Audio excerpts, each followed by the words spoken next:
The following presentation is a documentary produced by Express reporter Paul McLellan and two of his BCIT Broadcast Journalism colleagues. It introduces us to a local family with two boys who have a condition called global dyspraxia, and we see how the family has learned to take on the challenges involved.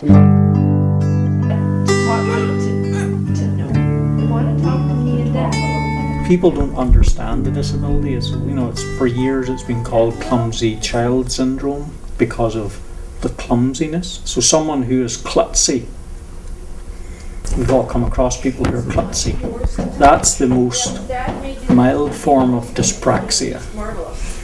What you see with Tyrone and Lyndon is full-blown dyspraxia that's global. It affects their whole physique, and they've no speech as well.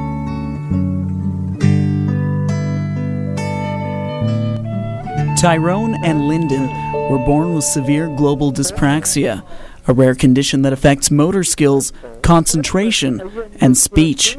The condition has no effect on their minds, but parents Melody and Trevor Brown say it took doctors a while to figure that out. Because we could always see all the way along, we're going, we don't believe he's mentally challenged. He's too bright. We see what he's picking up. And you look in a child's eyes, right from day one. And when you look back at the videos, he was a little imp when he was 2. Yeah. Always very bright in the eyes. Photographic memories help the boys to learn language, but communication has always been the issue. A machine called a light writer, a keyboard that reads what they type, opened up new opportunities for them to interact with others.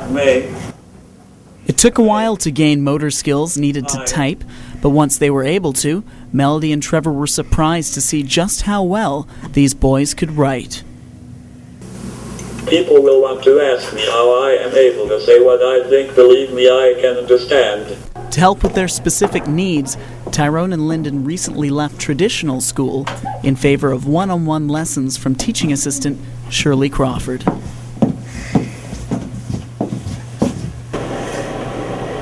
What letter did you forget?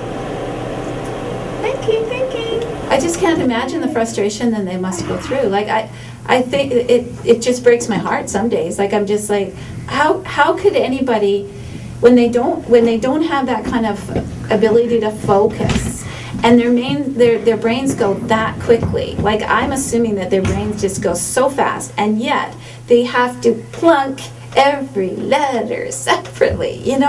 How frustrating that must be. And you'd think that they'd want to communicate and grab their talker more and want to communicate, but when it's that slow and painful, why would they want to do that? You know what I mean? It's okay, Lyndon. It's all right. You just do your best, okay? Don't worry, you're not going to miss anything. Good. We'll see. And in addition to schooling, sessions with speech therapist Ruth Casanova help the boys develop their verbal skills. But I think we see, and as you've probably witnessed over the last couple of days, their own frustrations come out and in their writing. And as that happens, sometimes they will lose that little bit of focus and they need to be redirected to the activity at hand. I think one of the other issues that they deal with is that they are very bright and have just a lot of things going through their mind at any given time, and they don't want to forget to mention this, and they don't want to forget to mention this. And for those of us who are verbal, we have all sorts of unique techniques of doing that. But when you're nonverbal and having to rely on an instrument, multitasking is not quite as easy. And it appears that one is not focusing, when in fact they're probably focusing on a lot of things. I want to know what you're thinking. Beyond working on sounding words out, Ruth helps Tyrone and Lyndon with their social conversation skills. It was my birthday. Do you have more that you want to tell me about the birthday? Yes or no? You got have eyes in the back. It would have been good if you shaved today, dear. I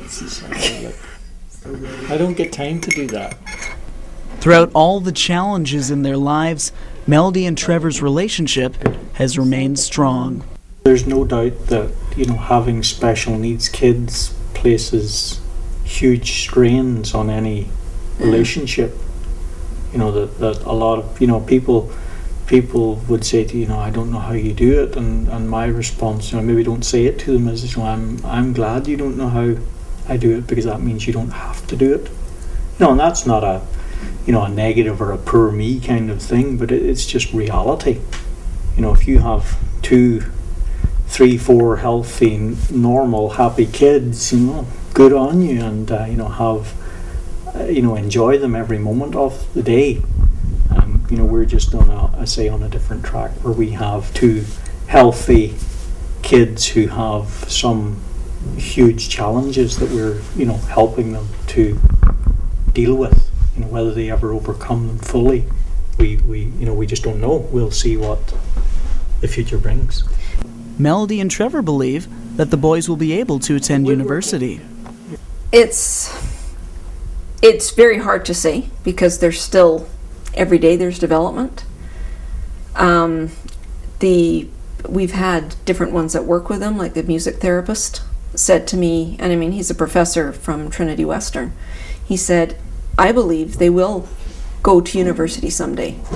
He says, if we can just get him calmed down, the sky's the limit with what he can do.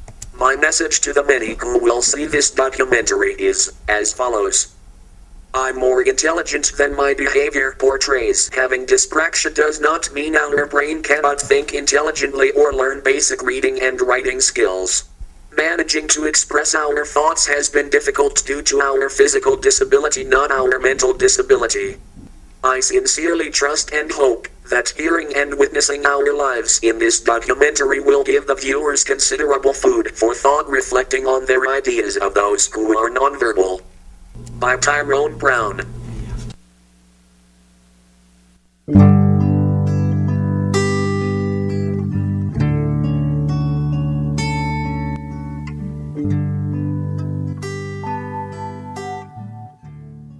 For more information on dyspraxia, you can visit dyspraxiausa.org.